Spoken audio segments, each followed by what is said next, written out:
हम देख रहे हैं, सो दैट थ्योरी भी साथ में हम देखी जाए।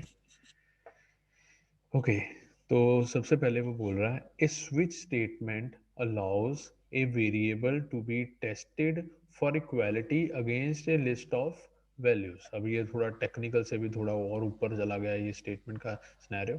वो क्या कह रहा है, अब यहाँ पे कहता है कि स्विच स्टेटमेंट को यूज में लेके आते हैं जब हमें एक लिस्ट है हमारी, उस लिस्ट में से चेक करना है कि कोई स्पेसिफिक वेरिएबल है या नहीं है। मतलब कि लेट सपोज मेरे पास 10-12 नंबर है, राइट।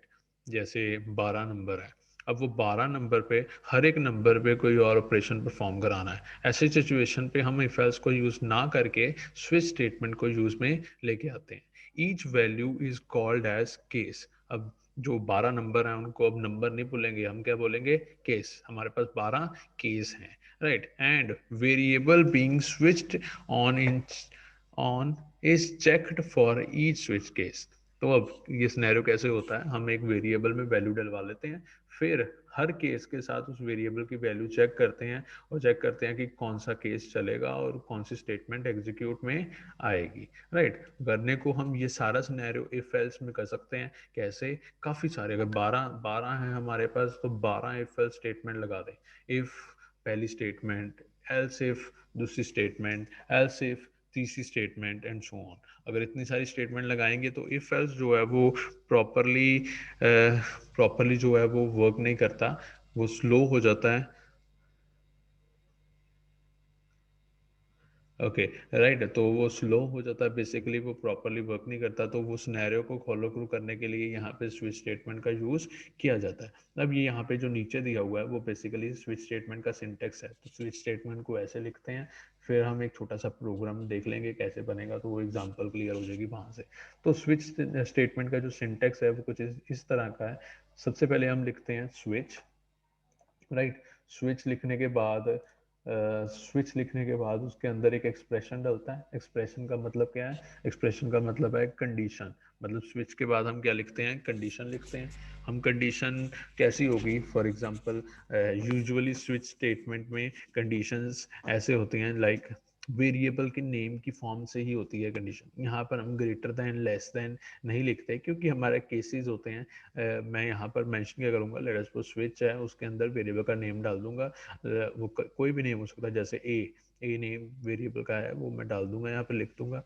तो वो क्या करेगा, फिर वो चेक करेगा जो एक्सप्रेशन यहाँ पे आया है वो कौन से केस के एक्सप्रेशन के साथ मिलता है, इक्वल टू किसके साथ हो रहा है, राइट। मतलब यहाँ पे मैंने डाल दिया, लेट अस सपोज यहाँ पे मैंने ए डाला, तो यहाँ पर वो चेक करेगा अगर केस ए है ये, तो ये वाली स्टेटमेंट रन हो जाएगी। अगर नहीं है तो वो चेक करेगा ये केस है तो ये वाली स्टेटमेंट रन हो जाएगी। अगर नहीं है तो फिर वो अगला चेक करेगा। अगर कोई भी केस नहीं है तो एंड में डिफॉल्ट होता है, राइट। तो अब इसको लिखना कैसे है, लिखने का सिनेरियो है स्विच डाला, स्विच के अंदर हमने वो वेरिएबल का नेम डलवा लिया यूजर से या खुद डाल दिया। उसके बाद उसकी बॉडी स्टार्ट होगी, यहाँ से ब्रैकेट स्टार्ट होगी। ब्रैकेट स्टार्ट होने के बाद केस लिखना है, CASE, स्पेस डालनी है। जो भी एक्सप्रेशन हमने यूज कर रहे हैं, वी विल डिस्कस कैसे एक्सप्रेशन होते हैं, वो एक्सप्रेशन आ जाएगा। उसके बाद एक्सप्रेशन के बाद यहाँ पर एक कॉलन आ रहा है, ध्यान से देखना, ये सेमी कॉलन नहीं है। एक सेकेंड, ओके। थोड़ा जूम इन कर रहा हूँ मैं सो दैट आपको और क्लियरली दिखे। तो ये जो है हमारा, ये बेसिकली कॉलन है, ये सेमी कॉलन नहीं है। मतलब केस, केस के आगे जो हमने नेम लिखा और नेम लिखने के बाद यहाँ पर उसका कॉलन डाल दिया। फिर स्टेटमेंट जो भी एग्जीक्यूट करनी है, 10 स्टेटमेंट, 2 स्टेटमेंट, जितनी भी लिखनी है हम लिख देंगे यहाँ। उसके बाद नीचे ब्रेक लगा दिया। ब्रेक ऑप्शनल होता है बट हम हमेशा यूज़ करते हैं, क्यों, क्योंकि पहला केस जब रन हो गया तो वहीं से वो बाहर आ जाए, इसलिए यहाँ पे ब्रेक लगाते हैं।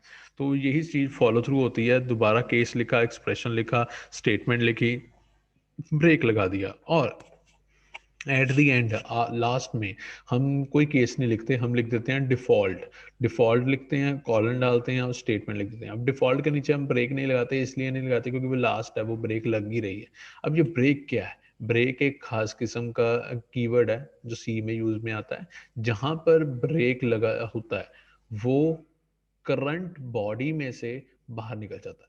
अब ये क्या है करंट बॉडी, मतलब वो क्या करता है, यहाँ पर अगर ब्रेक लगी है तो वो देखेगा ये ब्रेसिस कहाँ पे खत्म हो रही है, यहाँ पे खत्म हो रही है तो कंट्रोल को इसके नीचे ले आएगा। करंट बॉडी कौन सी है, ये वाली, यहाँ से लेके यहाँ तक है बॉडी, तो जहाँ पे भी ब्रेक होगी वो इस बॉडी से बाहर चल जाएगा, राइट। तो ये सिनेरियो है। यूजुअली हम इसे प्रोग्रामिंग की बात करें तो प्रोग्राम्स में स्विच को यूज़ करते हैं, लाइक वेरिएबल्स, सॉरी, वो जो हमारे कॉन्स्टेंट्स होते हैं या वॉवल्स होते हैं उनको चेक करने के लिए करते हैं, मंथ्स को चेक करने के लिए करते हैं, राइट। तो ये वाले प्रोग्राम होते हैं। अगर मैं इसके नीचे चलूँ तो अब यहाँ पर उसके रूल्स बताए हुए हैं, जो रूल्स फॉलो थ्रू होते हैं, राइट। वो रूल्स क्या है हमारे, हम एक बार से चेकआउट करते हैं। सबसे पहले वो कह रहा है the expression used in switch statement must have an integer और enumerated type or be of a or be of a class type in which class has single conversion function to integral or enumerated। अब यहाँ पर थोड़ा complexity बढ़ गई है। अब हमें enumerated के बारे में नहीं पता, राइट, क्लास के बारे में नहीं पता, बट ये यूज कर रहा है, बोल रहा है, तो हम इतना याद रख लेते हैं कि स्विच के अंदर जो एक्सप्रेशन आएगा, जो वेरिएबल आएगा, वो इंटीजर का होना चाहिए, इनम का हो सकता है, इनम नाम की चीज है कोई, उसका हो सकता है, क्लास का हो सकता है, उसके अलावा कोई नहीं हो सकता। अभी तक हमने सी में पढ़ा है बहुत सारी डाटा टाइप्स हैं। अगर मैं आप सिंपल सा क्वेश्चन, यहाँ पे डाटा टाइप्स कौन कौन सी थी हमारे पास थी फ्लोट, इंट थी, कैर थी, राइट। तो ये हमें पता लगी। तो अगर यहाँ पे मैं पूछूं फ्लोट जो है यूज हो जाएगा स्विच में, तो इसका आंसर है नो। हम फ्लोट को स्विच के अंदर यूज नहीं कर सकते, राइट। अगर हम कैर की बात करें तो कैर जो है वो बेसिकली इनम की कैटेगरी में आ जाता है, तो यहाँ पे कैर को यूज कर सकते हैं। कैर जो है वो यूज में आ जाता है, मतलब अगर इन शॉर्ट बोले तो इंटीजर और कैर जो है वो यूज में आ जाते हैं। जो बेसिकली कैर है वो इंटीजर की ही कैटेगरी का है। ये भी बताने के लिए एक कॉम्प्लेक्स प्रोग्राम हमें करना पड़ेगा, उसके बाद हमें पता लग जाएगा, बट देख लेंगे हम। तो आगे क्या है, you can have any number of class, sorry, you can have any number of case statements with in a switch. तो मतलब वो अंदर जो केसेस हैं वो हम बहुत सारे बना सकते हैं, बहुत सारे की फॉर्म वाले तो जितने मर्जी बना दें, एनी, राइट। तो कितने भी बना सकते हैं। Each case is followed by the value and compare to colon, मतलब उसके बोल रहे हैं कि जो केस में कोई ना कोई स्पेसिफिक वैल्यू होगी और उसके आगे कॉलन लगा होना बहुत जरूरी है। कॉलन क्या था, वही जो दो बिंदियां लगी होती हैं उसके आगे, ये ऊपर जा रहे हैं, ये जो है इसे क्या बोल रहे हैं, कॉलन। तो वो कह रहे हैं कॉलन होना चाहिए आगे उसके, राइट। तो the constant expressions for a case must be same data type as variable in switch.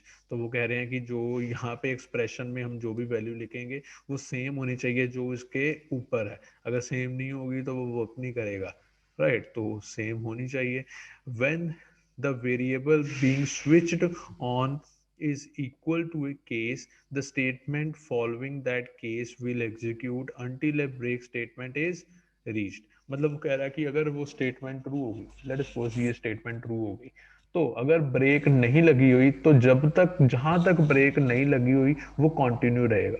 मतलब थोड़ा समझने के लिए, यहाँ पर अगर ब्रेक नहीं लगी हुई, ये लाइन मैंने मिस कर दी, इन्होंने बोला ऑप्शनल है, मैंने इस लाइन को मिस कर दिया, तो यहाँ से अगर ब्रेक नहीं लगी हुई तो क्या होगा, यहाँ कांस्टेंट एक्सप्रेशन पे जाएगा, स्टेटमेंट चलेगी, उसके बाद अगला स्टेटमेंट भी वो एग्जीक्यूट कर देगा, चाहे एक्सप्रेशन मैच हो रहा है नहीं हो रहा, वो नेक्स्ट स्टेटमेंट को भी एग्जीक्यूट कर देगा। इसका रीजन क्यों एग्जीक्यूट होगी, क्योंकि ब्रेक नहीं लगी हुई। वो एक बार चल पड़ा तो उसने सारी जो स्टेटमेंट्स हैं सभी को एग्जीक्यूट कर देना, राइट। इसीलिए मैं बोल रहा था ब्रेक हमने लगानी है। ये बोल रहे हैं कि ऑप्शनल है, बट हमने ऑप्शनल नहीं रखनी, राइट। ब्रेक लगाएंगे, यूज करेंगे, ओके, राइट। तो उसके बाद अगर बात करें, when a break statement is reach the switch terminates and the flow of control jump to the next line following the switch statement. ये हमने डिस्कस किया था, कहते हैं जब भी ब्रेक लगती है तो स्विच बंद हो जाता है, टर्मिनेट हो जाता है। तो वो जो स्विच की आखिरी लाइन के बाद वाली स्टेटमेंट है, जो है यहाँ पे इसके बाद जो भी लिखा होगा वहां पे वो कंट्रोल को ले जाएगा, राइट। तो हमने वो डिस्कस किया था, ओके। तो not every case need to contain a break, if no break appears the flow of control will fall through to the, वही बात है जो हमने पीछे डिस्कस की है कि हर केस पे ब्रेक की जरूरत नहीं है, बट जहां पर नहीं होगी उसके सब्सिक्वेंस जो उसके नीचे वाले केस हैं वो सारे एग्जीक्यूट हो जाएंगे। The switch statement can have an optional default case which must appear at the end of the switch. The default case can be used to performing a task when none of the case is true. No break is needed in the default case. और and में default case है, ये basically किसके लिए होता है, अगर कोई केस नहीं मैच किया तो डिफॉल्ट वाला चल पड़ेगा, तो डिफॉल्ट में ब्रेक की जरूरत नहीं है, ऑब्वियस है, आखिरी है, जरूरत नहीं है। तो ये है हमारा डायग्राम जो बेसिकली स्विच केस का होता है। क्या है, इफ ऊपर से आ रहा है वो नीचे यहाँ तक आया, यहाँ क्या बना हुआ है, यहाँ एक्सप्रेशन बना हुआ है, केस वन बना, केस वन की जो बॉडी थी वो बन गई, आगे फॉलो थ्रू करके नीचे पहुंचा दिया, केस टू है उसकी बॉडी होगी, जो स्टेटमेंट होगी, फॉलो थ्रू सॉन, इस तरीके से ये चल पड़ेगा, राइट। तो आई होप ये चीज़ आपको क्लियर होगी। अगर किसी को किसी तरह का कोई डाउट है, ही और she can ask in the form of chat box में आप मैसेज ड्रॉप करो, आई विल अनम्यूट यू, हम डिस्कस करते हैं क्या चीज़ आपको समझ नहीं आई, राइट। तो Jashanpreet calculator, okay, Jashanpreet calculator बोल रहे हैं, क्यों बोल रहे हैं आई डोंट नो। जशन को अनम्यूट कर देते हैं। जशन यस जशन, आपको मैंने अनम्यूट किया बेटा।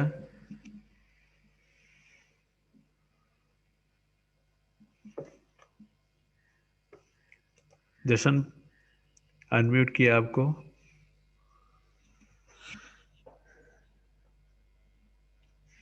Calculator is an example of this.